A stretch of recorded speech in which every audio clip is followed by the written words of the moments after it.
Thank you. Let's hear it for Jill and our MC tonight. So, for those of you who don't know me, you're probably wondering, is that the love child of Barbara Streisand and Barry Manilow? I'm not, but I am getting older like that, but I have a positive attitude. Like, for example,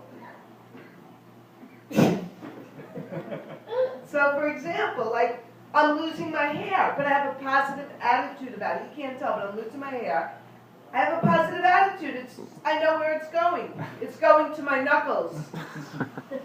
And like instead of varicose veins, which is like the colors of the rainbow, Roy G. Bibb, you learn it in school. You have kids, right? Yeah. I call mine a roadmap to adventure. This road takes you to the Sterling Forest. Let me break that down to you 50-year-olds. Sterling isn't like the Brazilian and all the things you youngsters do. Sterling is a synonym for gray, silver, old, Sterling Forest. Keep it up with this, right? And then the other road, the roadmap to adventure, the road takes you to the Dead Sea. Which reminds me, menstruation, menopause, those were the days. The wet and wild days. Not the Death Valley days. Okay. So, you know, when we were younger, when I was young, I'll speak for myself, used to walk down the street. Now they're like, excuse me, madam.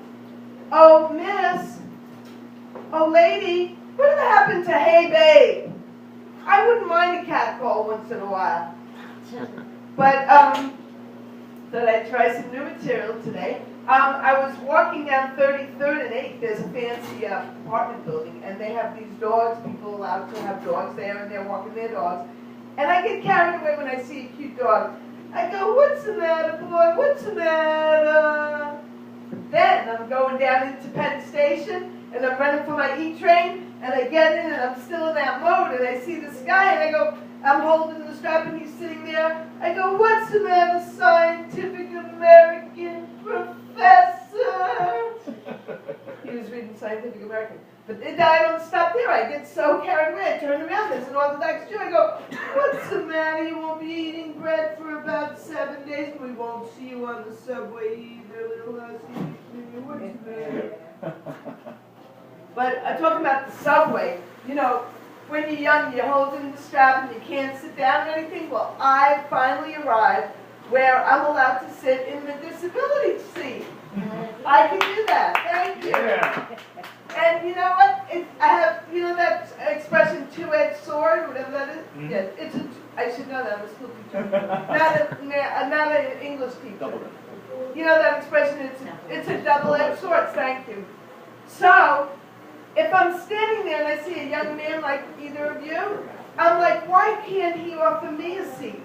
I have bags and everything. But on the other hand, if they do offer me a seat, miss, would you like to sit down? Then I'm like offended. Oh, do I look that old? So that's why I say it's a double-edged sword. So I was a school teacher, and I had a very tough school. Very tough school. You wonder how tough my school was? Thanks for asking. These kids didn't carve their sweetheart's name in their desk. They carved their sweetheart's name in their sweetheart. Teacher, how do you tell time?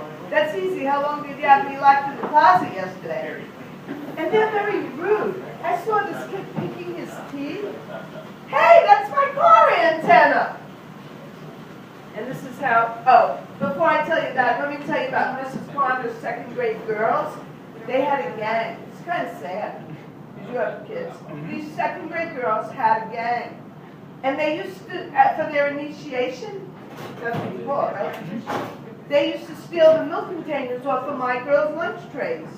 So I named them the half pints. I told my class, your name is going to be a teachable educational experience.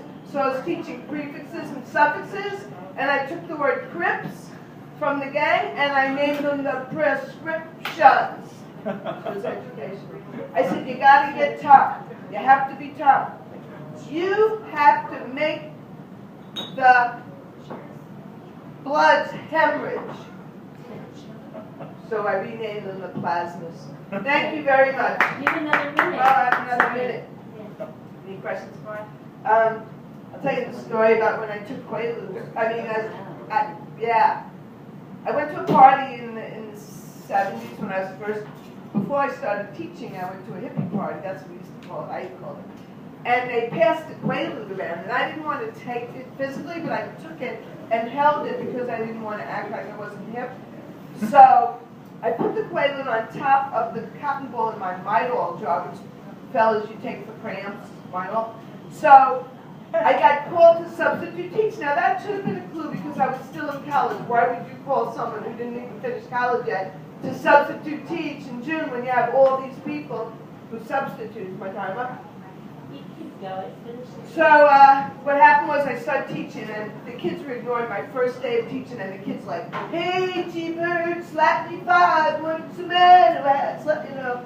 So I said, wow, I feel like I'm on 125th in Lexington. I am on 125th in Lexington. Well, anyway, I'll fast forward. I had cramps in the afternoon. First day teaching, true story. I opened my Midol jar. I take the Midol, and 20 minutes later, I said, my fingers are tingling and I still have cramps. I took the Quaalude. So I'm bouncing all over, and this little girl had to read because I couldn't talk, and she starts reading, and I said, here, read Dr. Seuss. I couldn't talk. So she goes, Sam, I am. I go, stop! She's reading like a teacher to the class. She says, shut up, I'm trying to read. I used to next time.